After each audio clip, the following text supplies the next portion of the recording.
Avant de commencer ce podcast, nous souhaitons prévenir les auditeurs que ce podcast est destiné uniquement à un public averti. Certains contenus peuvent être susceptibles d'atteindre la sensibilité d'un jeune public. Merci.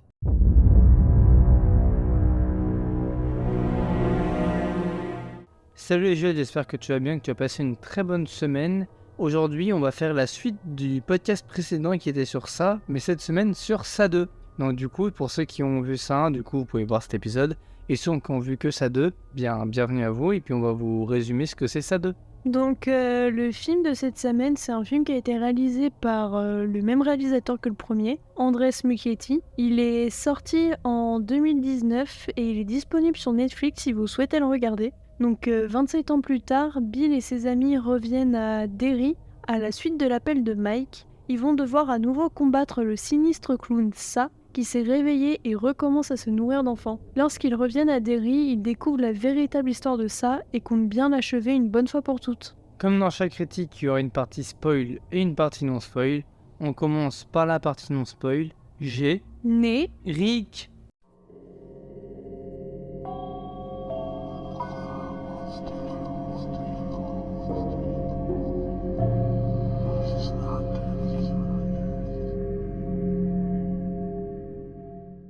Est-ce que tu avais des attentes avant de voir ce deuxième opus? alors beaucoup parce qu'à l'époque j'avais adoré le premier film et j'avais vraiment hâte de voir la suite du coup. Et je me rappelle qu'à l'époque je suivais vraiment de près tout ce qui sortait en rapport avec le film, comme par exemple le reveal des acteurs, où j'étais vraiment contente, genre rien que de voir James McAvoy parce que c'est un acteur que j'aime bien. Et même je regardais toutes les bandes annonces qui étaient sorties, les extraits, tout ça, j'étais vraiment hype pour le film. Et du coup j'étais allée le voir au cinéma peu de temps après sa sortie et je l'ai adoré. Et toi ? Moi, pas du tout, parce que vu que ça 1, ceux qui ont écouté, ils savent qu'à l'époque j'avais eu très peur, du coup ça 2, j'en m'en foutais à moitié. Mais du coup là récemment, on s'est fait les deux d'un coup en une soirée. Du coup j'ai peu le temps d'avoir d'attente et j'ai beaucoup aimé. Mais vous allez voir plus pourquoi après. On va commencer par voir ce que tu en pensais des acteurs adultes. Est-ce que tu trouvais qu'ils ressemblaient aux ceux d'enfants? Pour moi, vraiment, le choix des acteurs, il est parfait. Vraiment, j'ai rien à redire. Je trouvais qu'il ressemblait vachement aux acteurs du premier. Et vraiment, le choix, je sais pas pour toi, mais moi, j'avais bien kiffé. Hein. Le seul truc qui m'a un peu dérangé, c'est la différence physique de Ben.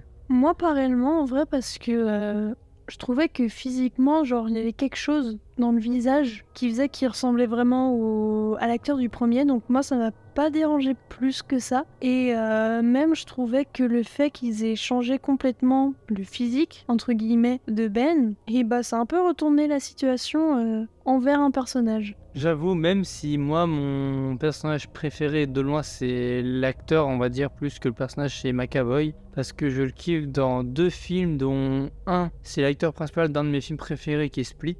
Du coup, j'ai un peu d'amour envers lui, même avant de voir ce film. C'est l'un de tes acteurs préférés? Je pense, oui. Après Hugh. T'es vraiment influencé par les X-Men. À peine. Et du coup, bah, comme t'as bien aimé le choix des acteurs, qu'est-ce que t'en as pensé du coup du jeune acteur? Je trouvais que c'était bien, la version française était bien aussi. Juste, on m'avait raconté que la voix de Pennywise en version originale était plus grave que celle française, mais ça m'a pas dérangé, je trouvais que la voix aiguë, ça collait mieux à Pennywise. Oui, c'est moi qui te l'avais dit dans le premier podcast. J'avais vu des extraits où c'est la version originale, quoi. Et c'est plus grave. Et c'est vrai, comme t'as dit, je trouve que la voix aiguë, elle colle beaucoup plus au personnage du clown. Parce que pour moi, un clown, c'est toujours la voix aiguë. Du coup, je trouvais que c'était beaucoup mieux en version française. Même si c'est rare que de temps en temps, la voix française soit meilleure que la voix originale. Il y a quand même certains films où la voix française est vraiment mieux. T'as des exemples ? Moi, je dirais en exemple celle de Split. Après, il y a encore McAvoy. Je dirais aussi les X-Men. Les X-Men, la voix française sont vraiment bien. Bah en soi, la voix française de McAvoy dans Split, c'est la même que dans ça. Sa voix, c'est la même que Bradley Cooper. Bah, j'adore cette voix en tout cas. Alexis Victor, si vous écoutez, bah merci pour toutes vos voix doublées dans tous ces films. Oui, c'est l'un des plus grands, je dirais, doubleurs français. Parce que pour avoir rien que Bradley Cooper, James McAvoy en voix officielle, Plus Loki. oui, Tom Hiddleston, enfin les 3 acteurs, ils ont quand même joué dans masse de films. Donc voilà quoi. Sinon, toi, qu'est-ce que t'en pensais des scènes d'horreur du deuxième film? Beaucoup plus trash, beaucoup plus gore, beaucoup moins de suspense. Je sais pas ce que t'en penses, mais j'ai trouvé que dans le deuxième opus, ils sont beaucoup plus lâchés. Ah mais littéralement, je trouvais que les scènes d'horreur, avant, ils y allaient progressivement pour montrer l'horreur. Enfin, je sais pas trop comment expliquer, mais tu sais, ça, c'est pas réellement son visage. Il y a d'autres... Enfin, sa bouche, elle se transforme pour manger les gens. Là, je trouvais qu'il la déployait hyper vite, que dans le premier, rien que la scène d'intro, et bah, il prenait du temps. Que là, vraiment, il perdait pas du tout de temps, ça y allait direct. Il y avait beaucoup plus de sang, quand même. Et comme t'as dit, c'est beaucoup plus trash, c'est vraiment dégueulasse. Mais je tiens à dire que je préfère quand même les scènes d'horreur du deuxième film parce que je trouvais qu'elles faisaient un petit peu plus peur que celles du premier. Et toi? Moi, je trouvais que par rapport au 1, il jouait moins sur les peurs des gens. Là, ça jouait plus sur les souvenirs des gens. Et ça, je trouve ça, de mon point de vue, j'ai préféré les trucs du 1 parce que je trouvais que les peurs des gens, ça amenait vraiment quelque chose et c'était vraiment à chaque fois différent chacun.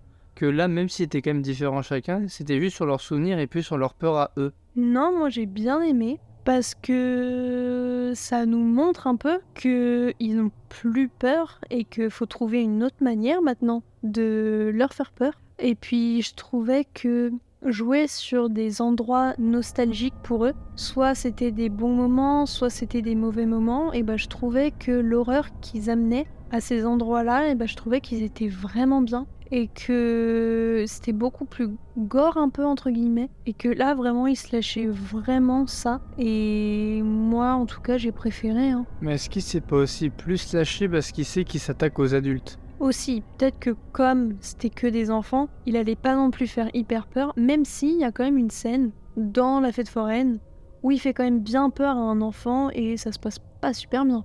Et c'est une de mes scènes préférées du film. Est-ce que tu voudras qu'on en parle un petit peu plus dans la partie spoil de cette scène? Il faut en parler. Sinon, ce film, il est quand même beaucoup plus long que le premier. Je crois il fait 2h40 et quelques, quasiment 3 heures. Et est-ce que tu trouvais qu'on s'ennuyait devant ou pas du tout? Moi, je pense que c'est un des seuls films d'horreur qui fait plus d'1 h 30 où j'ai trouvé ça vraiment bien. Vraiment, on ne s'ennuie pas parce que c'est bien dispatché en plusieurs chapitres et c'est vraiment ça que j'ai adoré. Je sais pas pour toi. Je suis moyennement d'accord là-dessus. Je trouve que, comme t'as dit, c'est bien réparti. Il n'y avait pas un personnage qu'on voyait plus ou moins que l'autre, mais je dirais que c'est la scène finale qui m'a un peu déplu parce que c'était assez long et on croit que c'est la fin. Finalement, non. Il se passe des choses, il y a des scènes un peu longues, un peu inutiles et c'est la scène de fin, moi, que j'ai pas réellement aimé, comparé au film entier, parce que sinon j'ai bien aimé tout le reste, mais c'est juste cette scène-là que j'aime pas trop. Moi aussi, j'ai pas trop aimé parce que je trouvais la scène assez bizarre. Genre, comment ils finissent tout ça, je sais pas. J'avais un goût de fin à la fin. Quoi? Genre, j'avais encore envie de voir quelque chose où que ça se termine d'une autre façon. T'es un peu resté sur ta fin. Exactement. Et t'es un peu déçu la scène de fin, toi? Ouais. Bah moi aussi. Ah, bah faut faire un ça 3. Non, parce que là c'est fini, c'est sûr, dans tous les cas, dans le livre, c'est fini. Donc ils vont pas rajouter non plus un troisième juste pour faire un troisième, hein, c'est bon, on a compris, le film il est fini. Ça va pas se passer encore 27 ans après parce que là ils vont combattre des vieux papis, c'est fini là. Pour toi, combien a ce film sur Allociné? Est-ce qu'il y a plus ou moins de 2,5? Plus quand même, parce que ce film, tout le monde était hype. En plus, j'avais entendu très peu de commentaires négatifs par rapport au film, quoi. Et je pense que le film, il a une note de 3,9 sur 5. C'est 3. 3? Ah. T'es sûr? Je suis sûr. C'est impossible. Mais attends, 3, c'est tout? Bah 3 en vrai, je trouve c'est un peu faible pour ce que c'est. Je trouve aussi, hein. Mais je pense oui, il mérite 3,9. Au moins. Voire 4. À voir après, à la conclusion, ça va être quoi nos notes personnelles, hein? Je pense mieux que 3. C'est sûr, hein. On part tout de suite à la partie spoil.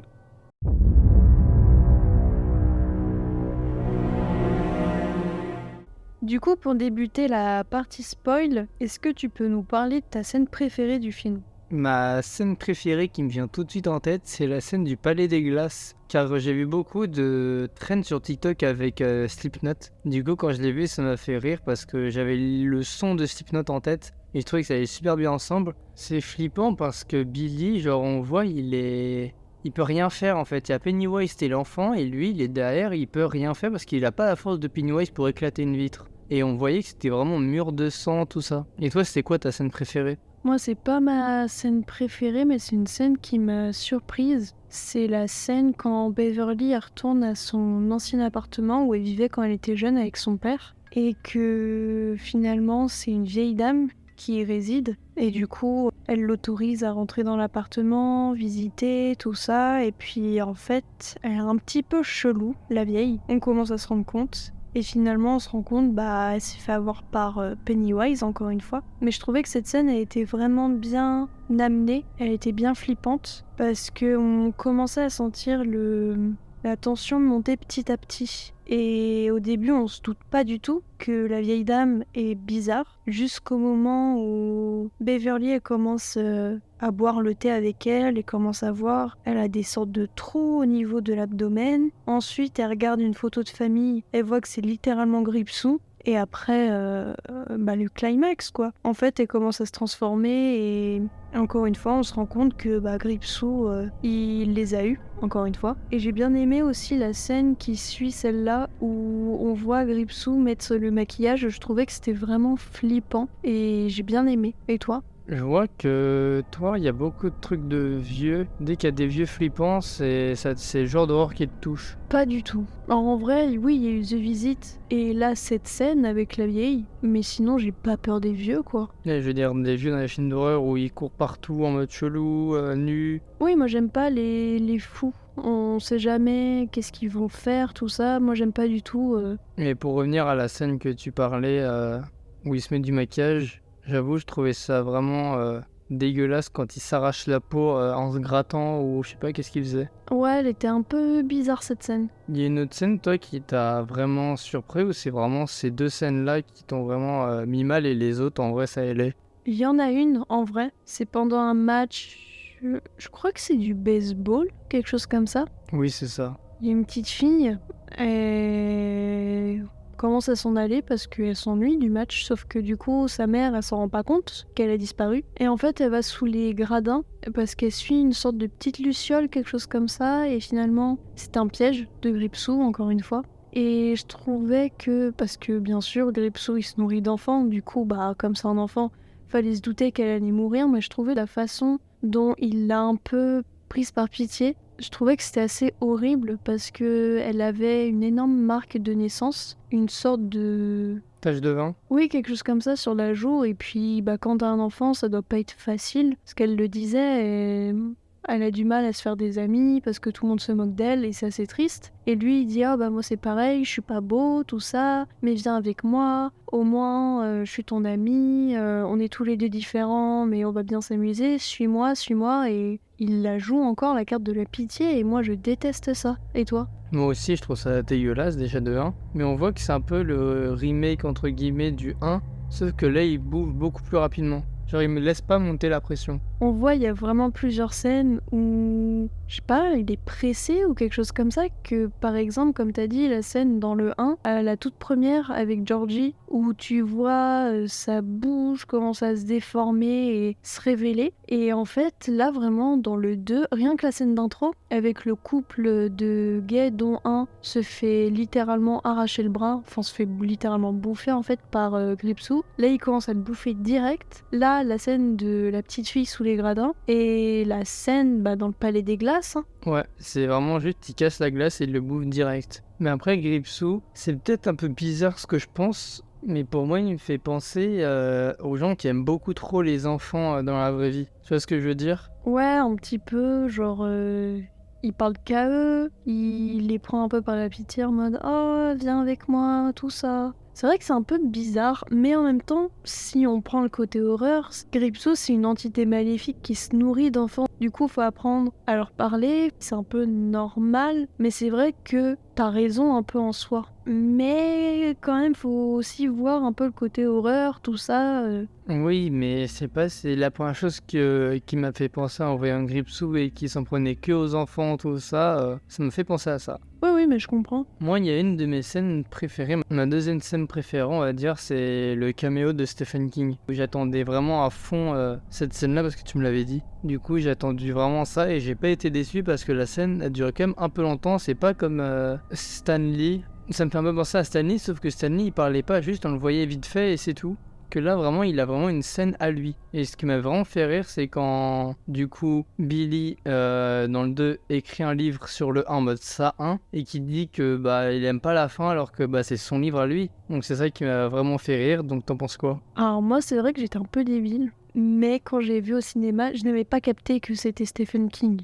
Donc c'est vrai qu'une fois après, je me suis dit, ah bah oui, quand même. Mais oui, la scène a été vraiment bien, ça faisait un peu en mode Tarantino dans Pulp Fiction, genre on le voit assez longtemps quoi. Et il joue mieux que Tarantino, on va dire. Et surtout, ouais, comme t'as dit, c'est vachement drôle qu'ils disent qu'il a détesté la fin, alors que de base, c'est censé être le livre que lui, il a écrit, Stephen King. Du coup, c'est comme s'il se contredisait, mais je sais pas, moi, ça m'avait bien fait marrer.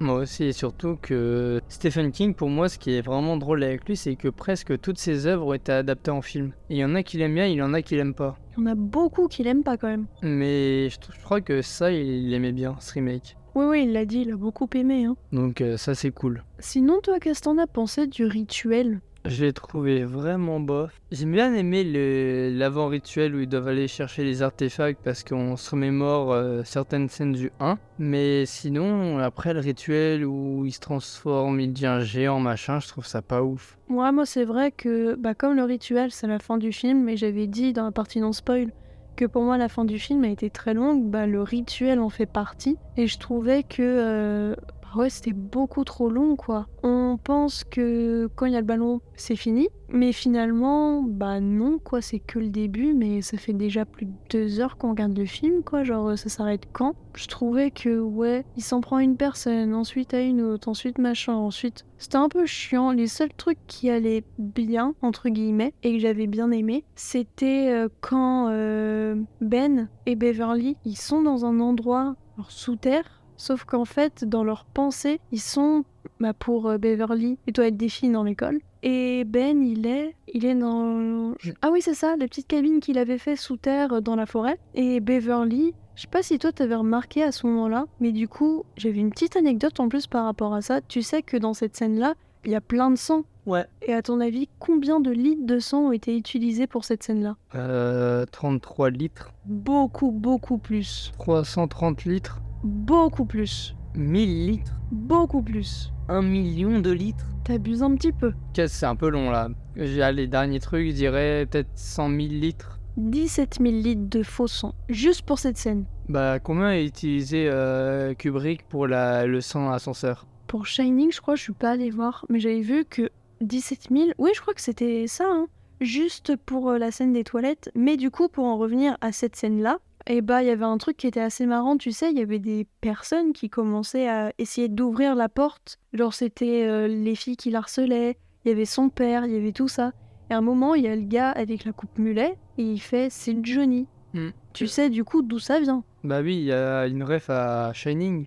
Mais c'est drôle, c'est que Stephen King a aimé ça alors qu'il y a une ref à Shining qu'il a détesté. On va dire aussi que Shining, genre, c'est vraiment l'un des films les plus cultes niveau horreur, et du coup, c'est obligé qu'il y ait plein de références à ce film. Par exemple, rien que Evil Dead Rise, hein, il y a une énorme référence au film, hein. Pourtant, ça n'a aucun rapport. Ouais, et j'ai une autre anecdote par rapport aux artefacts quand il y avait un enfant. Dans le film, vu que les enfants avaient vieilli, ils ont dû les rajeunir post-montage. Enfin, pendant le montage, ils ont dû les rajeunir. Ouais, c'est pour ça qu'ils ont une tête, genre ils ont changé, on voit quand même, mais leur tête est quand même assez bizarre à certains moments. Et surtout, ce qui est vraiment drôle, c'est que Beverly fait la même taille que qui? Que Billy, Ben... Alors qu'avant, Ben, il était beaucoup plus petit que Beverly. Ah voilà, à un moment ça grandit, ils peuvent pas non plus retirer des centimètres, tout ça. Hein. Ouais, mais c'était quand même très drôle. Surtout vu qu'on les avait vus d'affilée, entre guillemets. Oui, oui, là, ça se voyait, il y avait une énorme différence. Mais sinon, j'ai bien aimé le film dans sa globalité.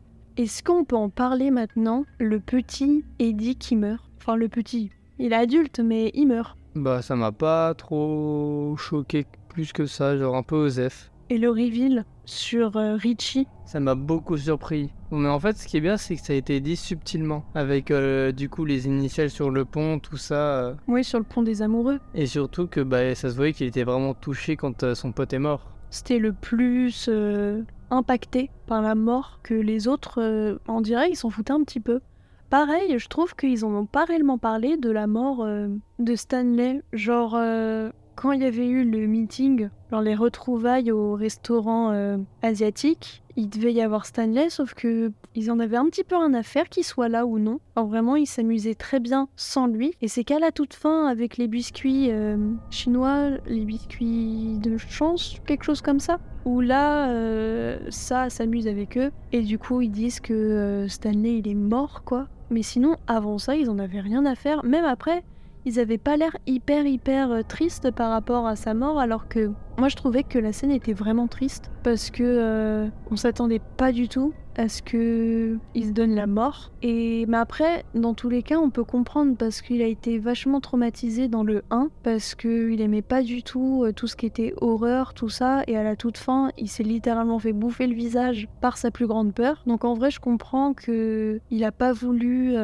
revivre les mêmes événements 27 ans avant. Oui, et surtout, je pense qu'ils ont pas été tristes parce qu'ils ont pas vu la scène, ils ont juste vu un texte et c'est tout. Que s'ils avaient vraiment vu la scène, comment ça s'est passé, et on voyait dans sa tête la tristesse qu'il en avait marre et qu'il voulait pas, je pense que ça les aurait plus touchés. Oui, mais quand même, à un moment donné, c'était ton pote quand t'étais jeune, à un moment donné, sois un petit peu triste, genre un minimum, quoi. Ouais, je pense peut-être qu'il aimait pas. Non, je pense pas quand même, parce que peut-être le seul qui était encore touché par les événements, peut-être Beverly un peu, mais encore une fois, Richie, parce qu'il s'était rendu à la synagogue, à la scène finale du premier film, ou du moins l'une des dernières scènes, et il avait l'air encore touché un peu par sa mort, et les autres, rien à faire, hein. Peut-être qu'il avait oublié. Je pense qu'ils ont oublié quand même des choses un peu inutiles, tout ça, mais avoir oublié limite l'existence de Stanley, c'est impossible parce que Beverly, elle s'inquiétait et puis elle avait un mauvais pressentiment, donc elle se souvenait de Stanley. Ouais.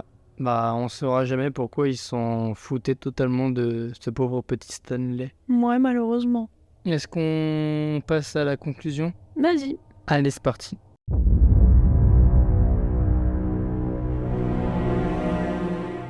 Du coup, pour conclure, quelle note tu donnes au film? 8,5 sur 10, parce que vraiment j'ai aimé. Comme t'as dit, la fin un peu longue. La ref à Stephen King, ça a augmenté la note. Horreur plus prononcée, ça a aussi augmenté la note. Et surtout, la scène du coup avec les glaces, la salle des glaces. Le palais des glaces. Le palais des glaces, j'ai vraiment adoré. Et les acteurs aussi choisis, ça a vraiment beaucoup joué. Et toi? Je pense que je lui mettrais quand même la note de 9, 9,5. Je pense que je l'ai préféré quand même au premier film parce que je trouvais que les scènes d'horreur, elles étaient meilleures. Comme t'as dit, après, c'est quasiment les mêmes points qu'on a, genre le choix des acteurs en adulte, il est vraiment incroyable. Vraiment, ils auraient pas pu choisir mieux. Ensuite, le petit point faible quand même du film, encore une fois, la scène de fin, beaucoup trop longue. Et ouais, sinon j'ai quand même préféré ce film au premier. Il était vraiment bien. Eh bien, on conclut parfaitement sur de magnifiques bonnes notes. Et pour ceux qui savent, on est en partenariat avec Shadows. Avec le code Cinéhorreur, vous avez un mois gratuit. Et puis nous, on se dit la semaine prochaine. Salut tout le monde! Salut!